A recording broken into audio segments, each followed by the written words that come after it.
জামায়াতের আমিরের সঙ্গে তার বাসায় বৈঠক করেছেন মার্কিন রাষ্ট্রদূত।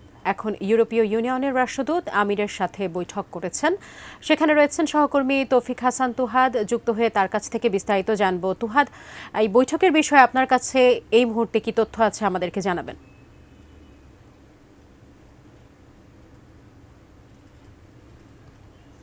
এই মুহূর্তে রয়েছি আমি বসুন্ধরা আবাসিক এরিয়ায়। এখন বৈঠক করছেন জামায়াতের আমিরের সাথে ইউরোপীয় ইউনিয়নের রাষ্ট্রদূত মাইকেল মিলার।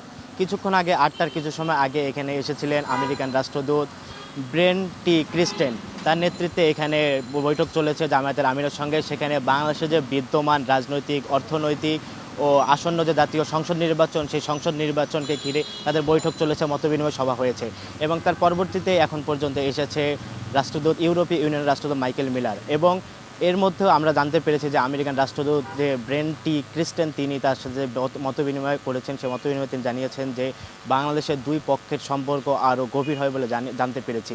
এবং এখন পর্যন্ত এখানে ইউরোপীয় ইউনিয়নের রাষ্ট্রদূতরা বৈঠক করছেন এবং পরবর্তীতে শেষে তিনি কারওয়ান বাজার যাবেন, কারওয়ান বাজার গণসংযোগ করতে।